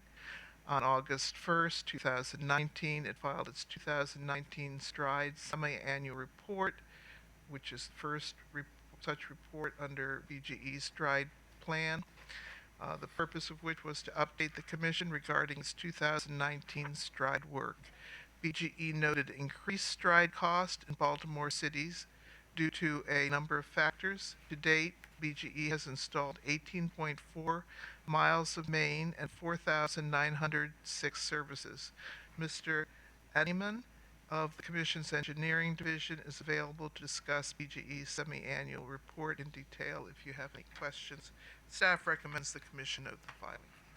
Thank you, Ms. Garofalo and Mr. Anyman for the report. Counsel for Baltimore Gas. Morning, Mr. Chairman, Commissioners. Daniel Herson for Baltimore Gas and Electric. First, I want to wish the Executive Secretary well in her retirement. We wish you the best of everything. It's well-deserved, and I can tell you on behalf of myself and BGE and our approximately 3,200 employees that we wish you well. It's well-deserved. I know you have saved me many times over the years, so I appreciate it very much. Mr. Chairman, I also want to thank the staff and OPC for their comments on our mid-year report. Your Honors, I will be the first to acknowledge that we're facing some significant challenges this year, which is pretty evident. If you review our mid-year report, I wanted to spend a few minutes talking about those challenges, a few minutes addressing how we're trying to mitigate those challenges, and then, of course, I'll be available for questions. I also brought my colleagues along with me today from our gas planning division as well as our project operations group. I'm going to start with the main replacements. As we set forth in our filing, we faced many obstacles this year with respect to main replacement projects that are located within Baltimore City. Principally, this is due to this 9-to-3 permit issue. What we mean by that is that BGE is only permitted to work on these jobs between 9 a.m. and 3 p.m., which is a change this year from prior practice where we were able to work 7, 8, or more hours on a particular job. The 9 a.m. to 3 is from the first cone being placed down to the last cone being picked up. And I'm told that these job sites on any given day can take almost an hour to set up the site, it can take up to an hour to take it down, which means we're left with essentially 4 hours to do the work in the day. This has resulted in shorter work days, many additional days at work sites to get the work completed, additional overtime costs, additional costs associated with traffic control flaggers, also additional security costs. We have had several incidents this year. We had an armed robbery and a shooting in close proximity to a job site. We also had a stabbing nearby a job site, and we also had a crew that was held up at gunpoint at a job site. So we do have to have the security at these sites. And unfortunately, out of 57 Stride projects, which is the total amount on our list, 32 of these projects are impacted by this 9-to-3 permit issue. We have been engaged in negotiations with officials at the highest levels of city government for some time now to try to mitigate this issue. I am pleased to report that as of yesterday afternoon, we were able to get a temporary 60-day reprieve from this requirement from the city. They have indicated to us that they're willing to expand the work window by 2.5 hours on select Stride jobs within the city limits, basically allowing us to work from 8 a.m. to 4:30 p.m. This is definitely going to help us get more main replacement work done in the city at a faster pace than we've been allowed to do so far in 2019. I know that I'm hopeful that we can get this temporary extension extended on a more permanent basis because we obviously need to continue to do that work. I looked at OPC's recommendations in terms of providing the commission and stakeholders with an update on this issue in our November 1st project filing. I think that's a good idea. We will certainly do that. In terms of long-term fixes, if we can't get the extension on work hours on a more permanent basis, we're going to have to look at ideas and remedies such as moving some of this work outside of the city to areas in the counties where we're not experiencing this issue. I don't want to do that. We don't want to do that. If we delay the city work, some of which is in the most densely populated areas of our service territory, some of the hardest work, I think you're going to see a backloading of that work towards the end of the stride program, and that's not going to be a good thing for the city and its residents. So we want to continue to do this work in the city as we're also doing work outside of the city, but if we're not able to do it, we're obviously going to have to think about changes that we can make or modifications that we can make to our plan here. I mentioned work outside of the city. We're making good progress on that. We're also making good progress on our non-stride jobs. So I want to make sure the commission understands that we are getting work done. It's just that we're having significant issues with the projects that are located within the city. Now, shifting over to the service replacement work, the issue here continues to be maintaining adequate qualified resources to do the level of work approved. Now, I know I have appeared before you several times now, I think going back 2 or 3 hearings, and I have mentioned this issue. I was frankly hoping that the situation would have improved dramatically given the steps that we had taken so far. Unfortunately, that has not been the case. I have mentioned some of the reasons before why we're encountering these issues. Lots of gas utilities in the Northeast and the Mid-Atlantic, and frankly across the country, are doing accelerated gas asset replacement work, especially after the high-profile incidents that took place in Dallas last year with Atmos Energy, and then, of course, the Massachusetts event last year. Also, unemployment's at historically low rates at 3.7%. I want to ensure the commission that this is not the case. The BG is not looking for workers to do this work. We're actively recruiting and searching. It's just a case of the resources simply not being available for the amount of work that we need to have done. We have upped our efforts to hire internal resources as employees, but frankly, that's not really a net gain or a permanent fix because in many cases, we're taking those employees away from our contractors and our vendors. They're doing the same work with them, so you're not seeing a net gain in work resources. Also, these resources take time to train. You can't simply pull a worker from a flagging job, for instance, and put them on gas service work immediately. They have to go through a training and qualification process that can take upwards of a year or more. Also, we've looked at shifting resources from other stride work to do the service replacement work, but of course we don't want to impede efforts to address in a timely manner other high-risk assets simply because of the challenges we're facing on the service work. We are putting forth additional efforts. OPC attached to their comments a data response we provided. It was 9-4, has a laundry list of efforts we're undertaking to obtain qualified personnel, including some unique workforce development programs that we're implementing in conjunction with cooperation with local schools and community colleges. But I also want to stress that simply spending more money on this isn't necessarily the solution because once again, it's not really about how much money we're spending, it's about whether we can find the resources and also being cognizant of the fact that our customers are paying for this work through the surcharge. We want to make sure we're balancing appropriate costs with making sure we're making progress on the asset replacement work itself. So it's a balance that we're trying to strike here. The good news is that the leak rate on this asset, these pre-1970 3/4-inch high-pressure steel services, is coming down. It's still the highest risk asset on our system, but the dropping leak rate shows and indicates we have been targeting the right assets. We're getting the worst performers off the system first. which is important. OPC has recommended that we take another look at how we're prioritizing these assets, and we're in the process of doing that right now. I can say we have not arrived at any conclusions yet, but we are actively looking at whether we need to come back to the Commission and request a change in the number of replacement rates, or a change in the numbers or replacement rates of these assets. We should have more to report on that in our annual project list that we'll file on November 1st. To close my prepared remarks, we know that we need to do a better job. Please be assured we are taking active steps to mitigate these concerns that we've raised in our mid-year report. Please note that we are still replacing significant amounts of risk-prone assets through both our stride and non-stride work, which together we estimate we will have replaced 50 miles of outmoded main by the end of the year. So with that, I will stop talking, and I'm available to answer any questions as well as my colleagues. Thank you for your time this morning.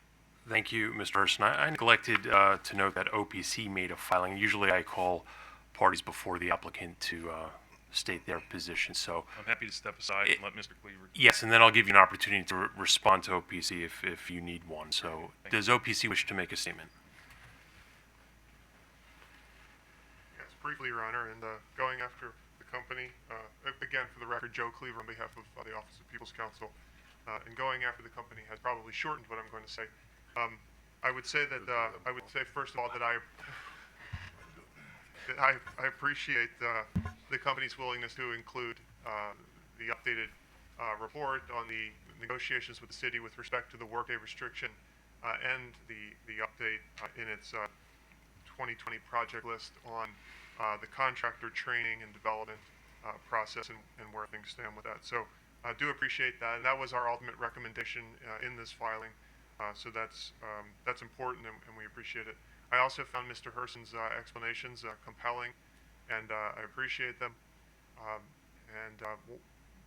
I've never been involved in planning, I guess, infrastructure replacement work or executing it or representing a company that's doing it. So I can appreciate how difficult it must be when a problem like this arises. That said, Your Honor, I would simply again note, as we pointed out in our letter, that 18 months ago there was a witness from the company in that chair who told all of Your Honors that there was a plan in place for the Stride 2 work, and that this commission's approval of a second Stride plan would actually would greatly improve the company's chances of being able to retain necessary contractors. And I don't mean to be presumptuous, but I would assume that that was at least part of the commission's consideration in approving the company's Stride 2 plan. We've been before the commission in administrative meetings many times over the years with respect to Stride, questioning or raising concerns over the three different utilities' performance or projects, and we recognize that the commission is hesitant to exercise its revisory power under subsection J of the Stride law and change a previously approved plan, and we didn't ask for that here. But we would simply note that, depending on what happens with the company's contractor and employee development processes and efforts to obtain contractors, we would reserve the right to potentially ask the commission to go back and look at what was previously approved, and perhaps to revise its approval if this is going to be an issue going forward and everything's going to be a lot more expensive than the company anticipated when it filed its application in case number 9468. And again, we appreciate the company's willingness to provide that information, and we look forward to reviewing it in connection with our review of the company's 2020 project list. Thank you. Thank you, Mr. Cleaver. And as I heard clearly from Mr. Hurston, that they will commit to providing those reports that you listed in your comments. Mr. Hurston, do you have anything more to respond to Mr. Cleaver? Not really. I generally agree with Mr. Cleaver's remarks. I would say that if the commission had not approved the Stride 2 plan, I think we would find ourselves in a much more difficult situation trying to obtain resources. So I will acknowledge that we said what we said during that case. We stand by that testimony. That was 18 to 24 months ago. I think we had short-term, mid, and long-term resources locked up for that. some things have changed since then in terms of the developments in the labor markets. And we agree that, if we continue to have challenges, like I said earlier, we may have to revisit, the overall numbers in the plan. But I don't want to hit the panic button yet. I think really in the time that I've been doing Stride, which is about 6 years now, this is the first time that I've stood for this commission in a mid-year and had to acknowledge that we were having significant challenges. So, I'm confident that we can turn the ship around and get back close to where we need to be before we have to make any changes long-term to the Stride plan itself. Thank you, Mr. Herson. Obviously, the commission or the utility were aware of some of these external influences that are now affecting the ability to replace pipe in a more expeditious manner.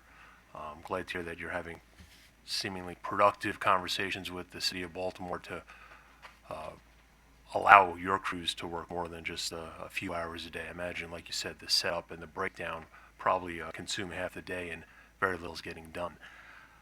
Meanwhile, customers are paying for that through their Stride surcharge.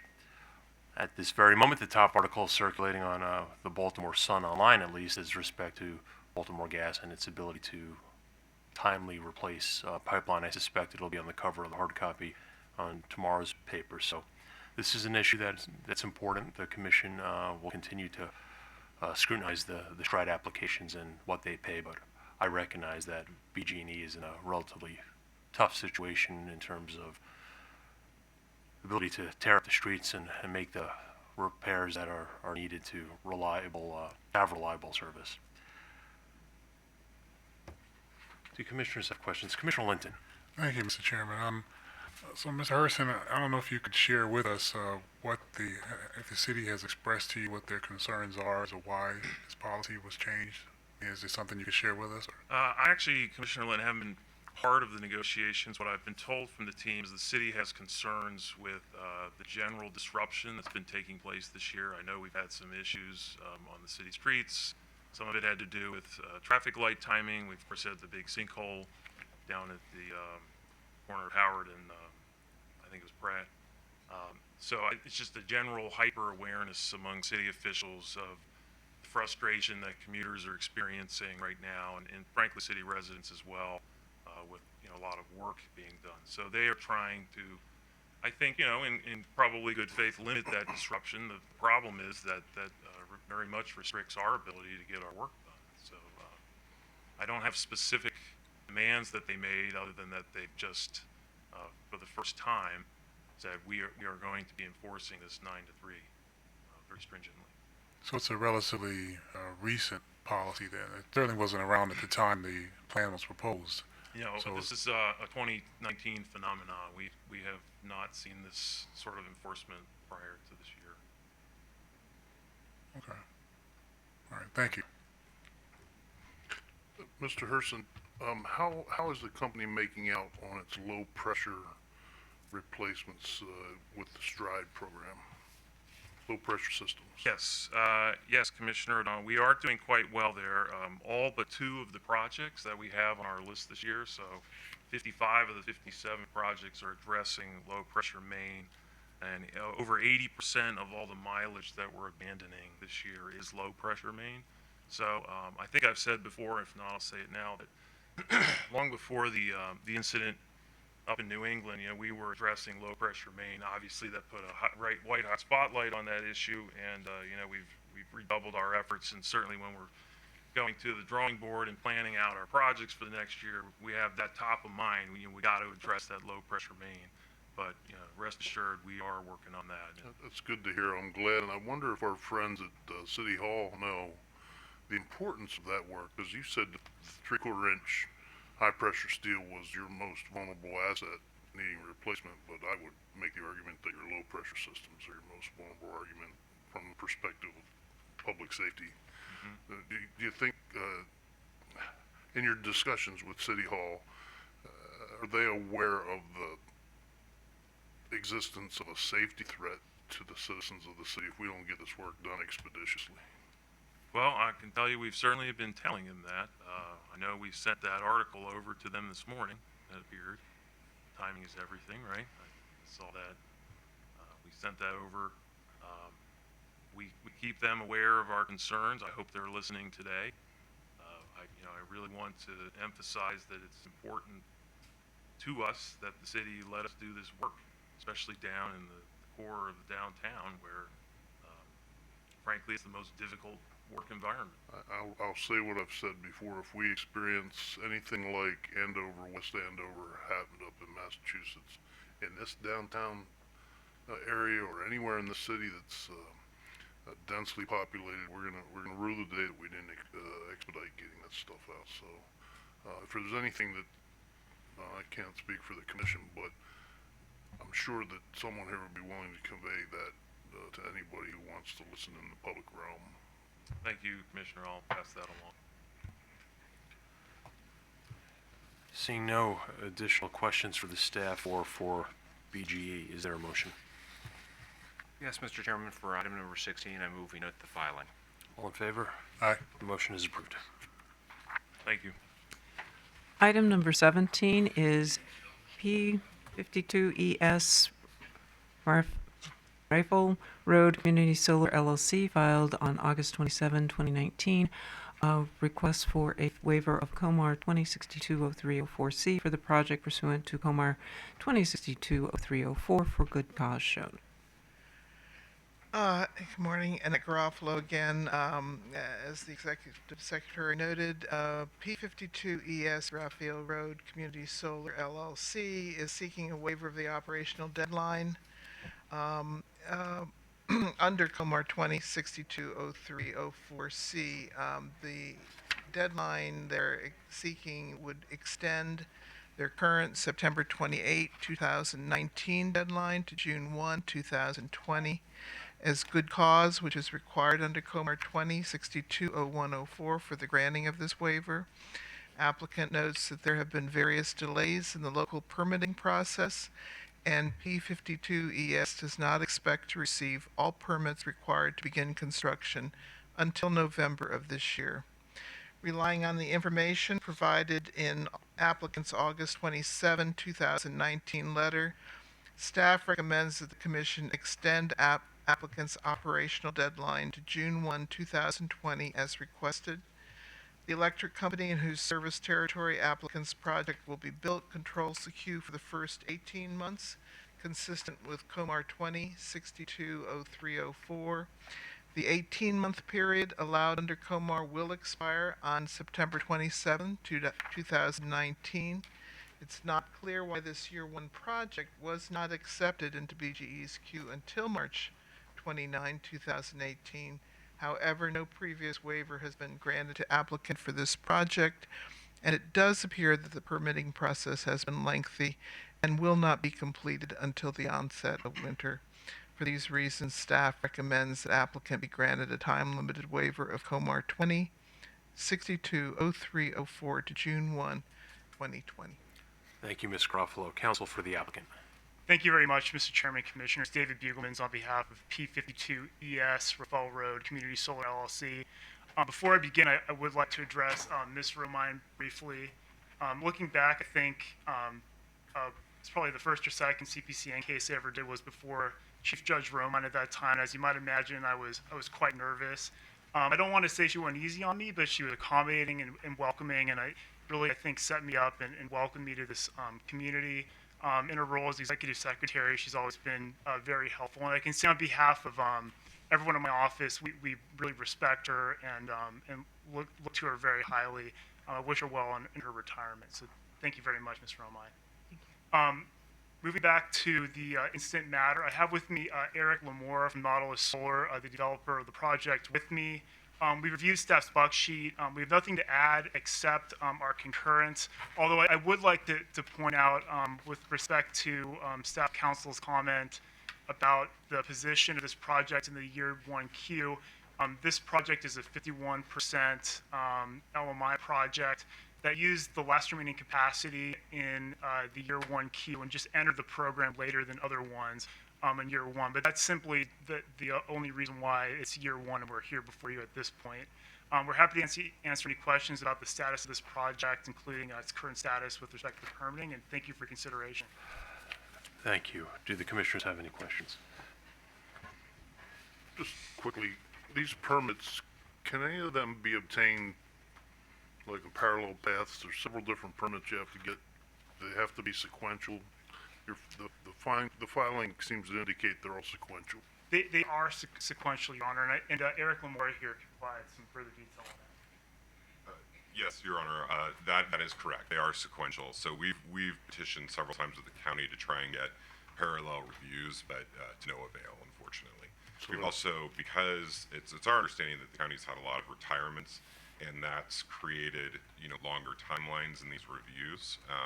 So we've tried to work around, say, maybe there's third-party reviews or other items, but again, to no avail. Okay. Is there a motion? Yes, Mr. Chairman. For item number 17, I move that we grant P52ES Raphael Road Community Solar LLC a time-limited waiver of COMAR 20.62.03.04C through June 1st, 2020. Thank you. All in favor? Aye. The motion is approved. Good luck. The last item on the administrative agenda is Office of Staff Counsel filed on September 6, 2019, requests direct payment of bond and to revoke Maryland license to supply natural gas and services, case number 9617. And if counsel for Smart One Energy LLC is present, please approach. Mr. Wilson. Good morning again, Chairman and Commissioners. Peter Wilson on behalf of staff. On August 22nd, the Commission issued a supplemental notice of default finding Smart One Energy in default of its obligations as a natural gas supplier in Maryland pursuant to the terms of its bond number 41270-416 with the Platte River Insurance Company. Staff now requests that the Commission direct that the proceeds of the bond be paid to the Commission in partial satisfaction of the $561,000 order to be paid to the Commission by Smart One in Order 89219 to facilitate the Office of General Counsel in collecting on the bond.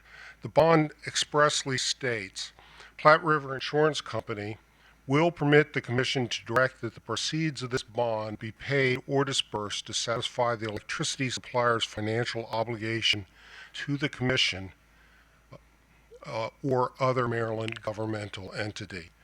Because Smart One has remained in default of its obligations and the Commission's order, staff further requests that its Maryland license as a natural gas supplier, which is currently under suspension, now be revoked. Thank you, Mr. Wilson. Did counsel for Smart One Energy LLC inform you why they're not present today? As far as I know, no, I have had been unable to reach Smart One. Their local counsel, who was present during the initial hearing, is no longer representing them, and so I've had no communication. Thank you, Mr. Wilson. Counsel for Office People's Counsel. Hi, Philip Sheehan on behalf of the People's Counsel. Mr. Chairman, Commissioners, we support staff's recommendation with respect to seeking payment of the bond. We do not, however, support the recommendation regarding revocation of Smart One Energy's license for the following reasons. Under the current status quo, pursuant to Order 89219, Smart One Energy's existing customers at the time the order was issued have been put back into default utility service. Also, their license was suspended, so there's no Smart One has no ability to market to or enroll any further Maryland consumers. So there's no danger currently that any Maryland consumers will be harmed by Smart One Energy. If their license, however, is revoked, we feel that the Commission would be divesting itself of its powers under the Public Utility Article, Section 7603, and which incorporates by reference Section 7507. And those powers are fairly broad, but include relevant to what's left to be resolved in the Smart One Energy case, the ability to order refunds, and also the ability to access the accounts, books, papers, and documents of the company, which we feel might be necessary to collect on the bond, which requires a determination by the commission that the company is financially insolvent.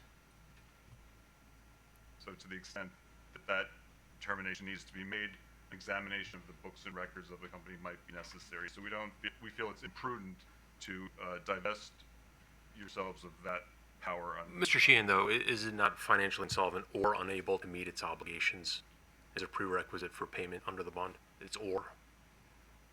Right, financially or unable to meet obligations is another way of saying insolvent. Okay, but would you agree that based on the lack of action since we've issued the order to Smart One Energy, they have failed to comply with any of the commission's requirements? Well, I hope that the surety sees it that way, but playing devil's advocate, they could possibly say that they were not unable to meet their obligations, but rather they chose not to pay that debt because for whatever reason they felt it was inappropriate, or it's not the same as being insolvent. Thank you. Does that conclude your remarks? Yes. Thank you. Commissioner O'Donnell. So along the same lines, we haven't made a determination until we take action today that the company is unable to meet its obligations as a licensed gas supplier, right? We haven't made that determination until we take action on this item. Correct, but I would imagine that making that determination would require factual information about the company. No, it's more than just financial, as you state. I disagree. Unable to meet its obligations as a licensed gas supplier entails all of the obligations under the public utility article, not just its financial obligations. Correct? It's not another way of, I disagree that it's simply another way of stating that it's financially insolvent. It's much more than that. There are a lot of obligations to be a licensed supplier under the public utility article. And we're finding today, if we pass this, that they can't meet those obligations. So I guess what I'm suggesting is, unless we take action today on this, we can't collect this bond.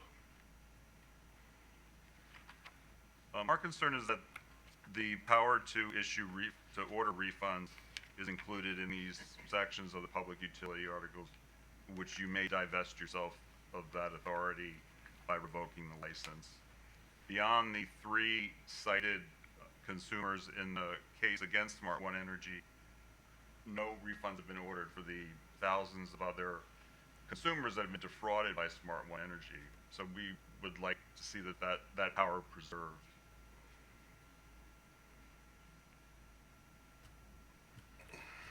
Thank you. Commissioner Herman. So, as I understand it, you're suggesting that we go ahead and find that Smart One is unable to meet its obligations, but the one thing you don't want us to do is revoke their license at this time. Is that correct? That's correct. Okay. And Mr. Wilson, is it necessary for us to revoke the license at this time? No, I don't think it's necessary. And they currently have a suspended license, so they couldn't come right back in and start operating. Is that right? That's correct. Okay. And do you have an opinion as to the revocation of the license? My opinion is that you could continue to foreclose on a bond if you revoke the license. I think it's an action that the commission has to weigh the benefit of revoking the license and thereby making a public statement of both to Smart One, if it still exists, and to other suppliers, and being ultra conservative in hopes that Smart One still does exist, so that you can do such things as do an audit of their books, or order them to make other financial refunds and concessions to which they may in some future time be able to meet. That seems highly unlikely. Mm-hmm. Have you made any requests of Smart One? I know you haven't been able to reach them, but have you written any letters or sent emails requesting their books or anything like that in order to be able to get information about their ability to pay? I have not. I understand it's the Office of General Counsel that has That would do that, okay. is doing that. So, I want to question your interpretation of the bond, because you say that that the financially insolvent or unable to meet its obligations is the same. Did I hear you say that? Yes. Yes. Well, I mean, in terms of contract interpretation, they wouldn't be the same, would they? Because then you would have one and not the other, right? It's got to mean something different than financially insolvent. Has to mean something different. Otherwise, the words are surplusage. Isn't that right? Well, we're focusing more on the word inability, unable, as opposed to choosing not to meet their obligations. Right. Well, and I understand that there is a interpretation there with respect to unable versus potentially another word. But isn't it true that financially, and if we're going to go with standard contract interpretation, unable to meet its obligations can't mean financially insolvent, because then again it would be surplusage. It's got to mean something different, right? Yes, Commissioner, I'm not here to defend the surety. I'm just here to. I understand, but recommend you're and I understand your position. You're trying to protect the commission because the surety may come back and say no, they're not insolvent and they're not unable to pay, and that may be a defense. And I understand and appreciate your position, Mr. Chairman. With respect to this motion, I think that it might. I don't see the harm in not revoking the license at this time, because the license is in fact suspended. I think we've made quite a public statement with respect to our order on this, and if that's the only value to the revocation, it is remaining suspended. If we don't revoke it, it remains suspended, and in case we do need some additional jurisdiction, I think it doesn't. I don't think there's a harm. Thank you, Commissioner. I'm going to ask our General Counsel to approach the podium and provide his input on this matter. Just ask one question to OPC. Let's hear from up first.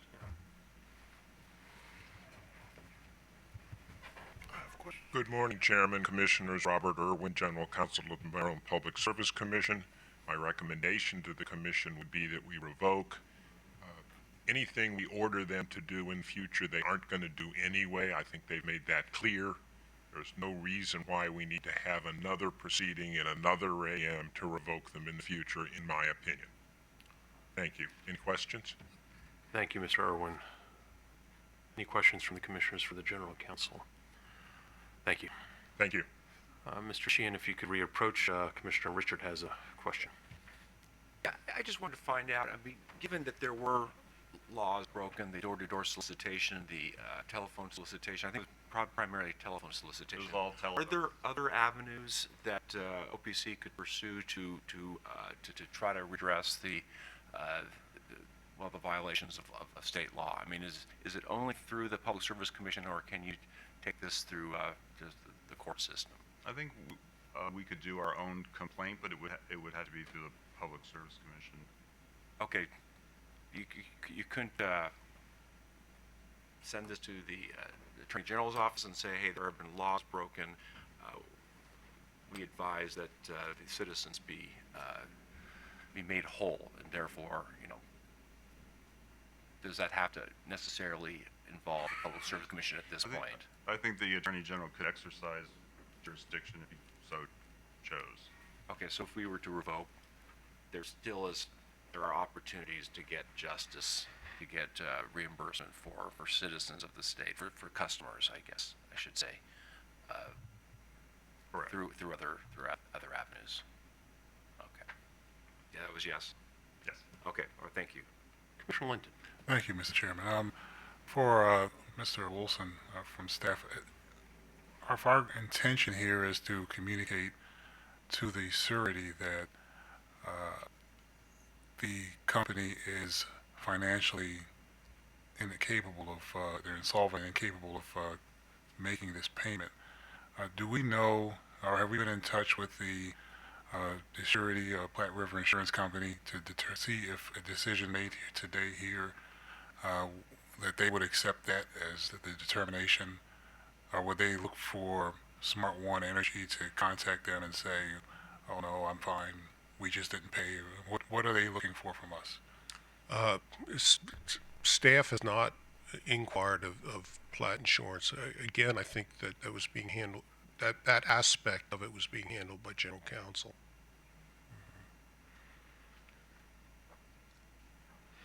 Okay, thank you. From my perspective, the commission has issued a lawful order. Smart One Energy Llc has not responded to any of the requests of the commission. Even if the PSC were to direct Smart One to take further action, whether to be to produce documents, there is no assurance that Smart One Energy would comply. While I'm an eternal optimist, at this point, I believe that the best approach would be to make a claim on the bond that has been currently posted. And this does not make them immune from the long arm of the law. The fine that they have yet to be paid, and hopefully will be paid in full at some point in the future, would be sent to the state central collections. And those funds, if and when received, the commission will so determine how to allot them and whether they should be used for refunds for affected consumers that were scammed by Smart One Energy Llc. I recognize that an ultra-conservative approach would be to keep the license suspended, but everything comes an end, and I believe that this docket should be effectively closed by a revocation. So I would support the General Counsel and Staff Counsel's recommendation in that regard. Do the commissioners have additional questions of any of the parties?